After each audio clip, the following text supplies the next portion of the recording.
don't play Baltimore very often. I don't know how you just randomly ran into Lamar Jackson, but apparently those guys are very close. At the end of the day, what this leaves for me is we're obviously drafting a quarterback this year because as far as you look, our quarterback room is Dak Prescott and Will Grier. Don't feel very great about that quarterback room right now as it sits by itself, which at the end of the day, we're expecting Dak Prescott to play a full season. At least we hope, coming back from the injury. But at the end of the day, everything points to them going after a quarterback in this draft, probably in the later rounds, but they're going to be taking a shot at somebody. But at the end of the day, Cooper Rush, congratulations. Well deserved. Another year in the league, and I'm sure you'll be here for more years to come. At the end of the day, very good, very serviceable backup, and anybody would be lucky to have it. So you're saying you're not comfortable with Will Grier being your backup quarterback at this point? Absolutely not.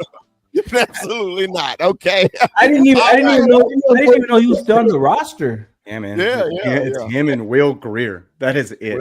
Because Trey's gone, which whatever, and obviously Coop is with the Ravens.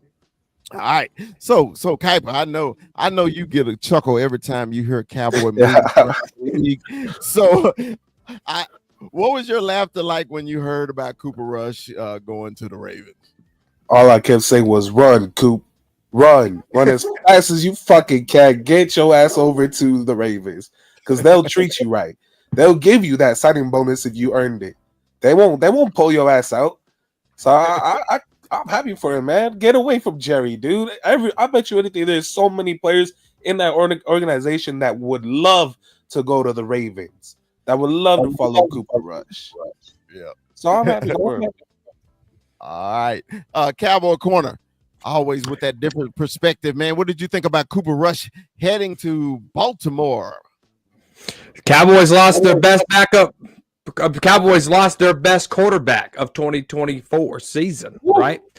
The best quarterback because what Dak Prescott played before he got hurt was not the best. Cooper Rush crushed his stats, 1,800-yard quarterback, 12 touchdowns to only 5 interceptions with almost the same team that Dak Prescott was playing with. So, Cooper Rush leaving, it leaves you a big gap there at the second level of your quarterback roster. And, Cooper Rush, his journey, it's crazy how he started, where he's going now. 2-year, $12.2 million. Well earned every penny. Go make that paper. That's a max deal there, the $12.2 mil on that 2-year deal. But, no, the Cowboys lost their best quarterback of 2024. Right. All right. And the Cowboys signed some people. Paris Campbell, former Eagle. I still don't understand that. Dakota Shipley, offensive tackle.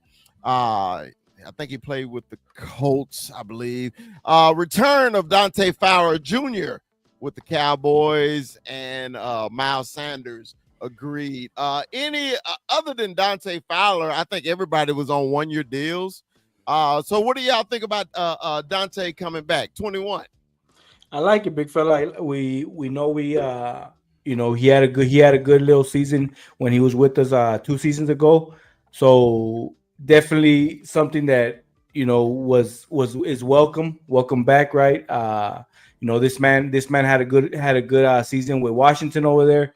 They didn't pay him, we got him back, so definitely something good for the Cowboys, and he's been here in Dallas, so I'm excited for it. Yeah. Rue, any of the signees other than Dante that you're interested in? He's legitimately the biggest signing of the offseason, right? Dante Fowler is actually the biggest signing of our entire free agency. And I'm not going to beat on the organization for this. Right. And the only reason I'm not is because this free agency was not the sexiest free agency on the planet. It just wasn't. There's not a lot of these contracts that I'm seeing for a lot of these other players. Number one, we were never going to do that. Number two, I don't know how much of these are going to pan out, to be completely honest. Like outside of Devontae Adams, who's the biggest signing from the offseason? Like that's the only one that really pops me. Maybe Sam Darnold with Seattle, if you believe in Sam Darnold. But like there's not a lot of pop this year in free agency like there was last year. So I'm not really mad at these moves. I actually appreciate the fact that they have made moves, and they've made a lot of them. You know, Paris Campbell for depth in the wide receiver room. We just picked up another tackle. You got another running back added to the roster. So, you know, I definitely don't agree with the fact that you gave Javonte Williams a Legends number. But at the end of the day, you know, at least they're picking up pieces. But with Dante Fowler, man, he's coming off the best season he's had in his in a long time. It might be arguably his career. I mean, double-digit sacks. It does raise a little bit of an eyebrow that Dan Quinn gave up on his guy or wasn't able to retain his guy, because by all accounts, I think we can all agree, that's his guy. So it is a little strange that they let him walk. But, you know, maybe they're trying to do some other things over there, and they do have some other pieces. So there is definitely a possibility that it just, you know, kind of was what it was, right? I don't know if Deron Payne is under contract or is awaiting one or maybe renewing one. But, you know, that's somebody that's definitely going to be on their mind when it comes down to that time. But, you know, I appreciate the fact that they're doing things. They're taking some swings. They're taking some shots on some guys. A lot of these guys, you know, there's some bad tape out there on some of them, but a lot of them just didn't really get a stretch or an opportunity. So maybe they come here and find new life. You know, maybe that star puts a vigor in their career. Yeah, I was actually shocked that he got away from Washington. I really was, man. Yeah, I thought, you know, since he was a Quinn boy, you know what I mean, he had actually a good season with the Commanders. I was really shocked that he came back to Dallas. Was he their leading tackle? That I don't know. I don't know yet. I don't think he was. No. So and just to clarify, Ronnie, I'm talking about free agent signing. Oso Digizua so far, yes, is our biggest internal signing. But yeah, I'm talking about free agency. He's the biggest free agent signing for us. Yeah, that wasn't on the team last year. Exactly. All right. Kuiper, man, what you think about Dante? I like the move for the pass rush specialist, but there's a reason why he left Dallas. You know, he couldn't do shit in the run game. So that's what still puzzles me, is there still hasn't been any addition whatsoever to help the run defense. Right. So it's sure you have somebody that can go opposite of Michael Parsons, but to me, you start Dante Fowler, you're still gonna have a terrible run defense, especially on the edges, because we all know Michael Parsons is not the best at all when it comes to the run game. So if you have two pass rush specialists, a pass rush specialist at DT, who the fuck is gonna stop the run? I'd push back on that just a little bit, only because Dante's not like a liability against the run. We still don't know what we have in Sam Williams, and we've been picking up linebackers. We just traded for a linebacker from New England. Those linebackers are going to get pushed back, though. Every single one of them is going to get pushed back. And we also need to address D-line in the draft. You weren't going to address D-line in free agency, not in the interior. Jonathan, and you know, we got Solomon. I would have rather had Jonathan Allen. But at the end of the day, they got Solomon. They're going to get somebody in the draft by all accounts. And you're hoping that Mozzie Smith does something. Yeah, I don't know about that. I don't know. I'm the biggest. I mean, Mozzie's still on this team, though. Like, it is just what it is, right? Because he on that rookie deal. If he wasn't on that rookie deal, he would have been gone. And y'all know I'm a Michigan man, and it pains me to say that, but yeah, he wouldn't be here if he wasn't on that rookie deal. Corner, man, what you think about Fowler or any other of the free agents they picked up the last couple of days? You know, I'm with Rue on this one. This one's the biggest. And, you know, he has 20.5 sacks in the last 3 years. All 3 of those years notably are with Dan Quinn. When he's not with Dan Quinn, his numbers ain't as bright. So I want to see him in this Matt Eberflus system and see how that transitions here on this defense. Kuiper talks about our run defense, and Rue hit him with the linebackers. You have to acknowledge that. You know, you got Maurice Luafau. That's going to step up. You just got Murray here on the trade from the Titans. You got Sandberg from the Broncos, who's actually a really good run-stopping linebacker. A lot of special teams in his resume, too. So you look at this. This wasn't going to fix the team. March doesn't fix your team. April does. and that's the draft. And it's not over with yet. And you still got training camp to go to, and you still got to evaluate these guys in the preseason. So this roster building is not over. As Stephen Jones would say, player acquisition is 365. Well, hey, we got a special guest in the background. He's from the great state of Arizona. He used to be a co-host of the damn Cowboy Up Podcast, but he's solo. He's Michael Jackson now. Let's welcome him from the Arizona, the 520. It's Mikey. What's going on? Daylight savings is a tricky ass thing, you know what I'm saying? So Arizona don't even have it. I was on my phone and I'm like, oh shit. Happened to me last week. So needless to say, I skipped that shower. Hold on. Welcome to your show, Mikey. Nice to see you again. Part-time Mikey. Nice to see everybody, man. Everybody needs to get their shine and do their takes uninterrupted. So I bet it's been a peaceful, I'll say 4 weeks without any interruptions. I hope that you've got them in because it's time. But the interruptions are a part of the show. We don't know what to do when we can finish a sentence. Right? Hey, some guys take 3 back streets to get to the destination, and I get it. Well, hey, Mikey, we were talking about free agents, right? Before you jumped on, okay? We were talking about Cooper Rush, number one, and then we were talking about Dante Fowler and any other signings. Do you have an opinion on any of those the transactions last week with the Cowboys? Well, I haven't been on, and I don't want to, of course, make up for lost time. A little bit I kind of do.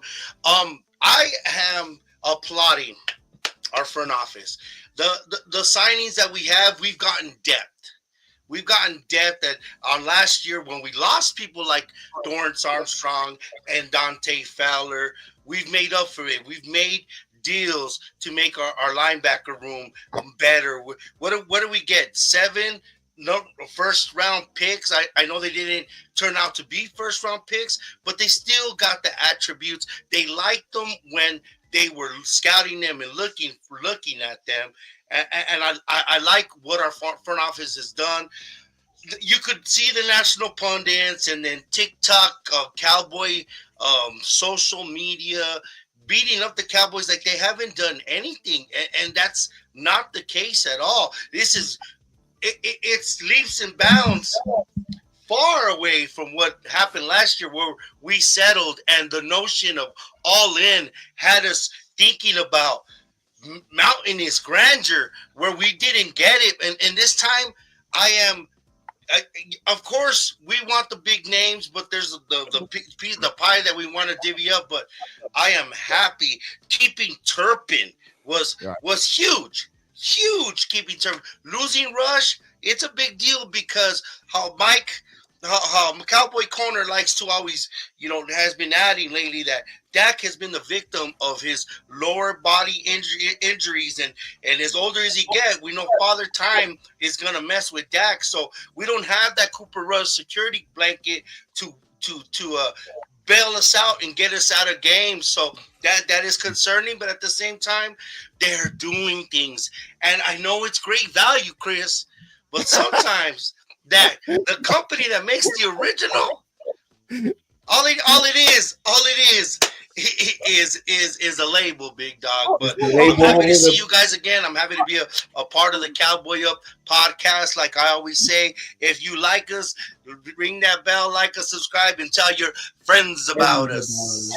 Hey, hold on. Why you point me out, Mikey? When it comes to great value, it's okay to buy the real thing sometime, bro. It's okay to buy the real thing. I like it's okay. It's okay. Like if you've been to Aldi's, I don't know if you have an Aldi's. Like we don't have an Aldi's in Tucson, but when I lived in Indiana, there was this place called Aldi's. I don't know if you have them in Texas, but that place is fire. Like I'd rather buy an Aldi brat If I'm gonna cook for a bunch of people, get a bunch of Aldi brats. They don't taste the difference. Just boil them in beer before you grill them. Well, I feel good now because you put a shot across the big fella's bow. Welcome back. Welcome back home. I missed y'all. I really did miss y'all. I really did miss y'all. There's a lot of things going on here. Prayer for my mama and her health. Like, my prayer warriors. Always, bro. We had a little cancer scare, and go ahead, Cowboy Corner. There's a little bit of a change of a scenery here, so it's been a little thing, but I appreciate everybody, man. Hey, for sure. I'll adding that to the prayer list. I promise, Mikey. So, hey, real quick, I'm getting word on the streets. I got a little bit of sources out there.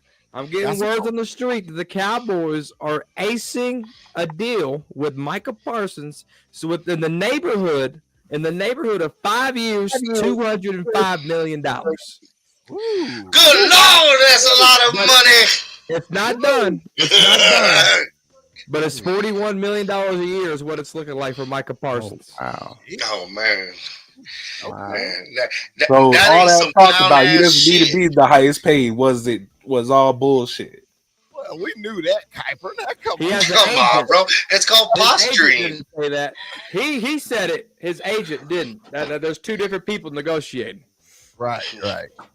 Well, hey, that's a nice little segue. We can get into the drama in Big D. I wish I had the old Dallas theme song. Dun, dun, dun, dun, dun, dun, dun, dun. Dallas Cowboys. Yeah. All right, man. So we all know we lost DeMarcus Lawrence to the Seattle Seahawks, the Sea Chickens. The birds up north in the Northwest where it rains every day and the sun is Fuck in them Seahawks. Yeah. Worst fan base I've ever met a front person. Worst fucking fan base ever. DeMarcus left. DeMarcus had hard words for the Cowboys. And basically he said, now, Corner, is it okay if I share this video? Is that okay? Because I know you're sharing this live. I didn't. Oh no! Let me unshare it real quick. So I let me know when you're done so I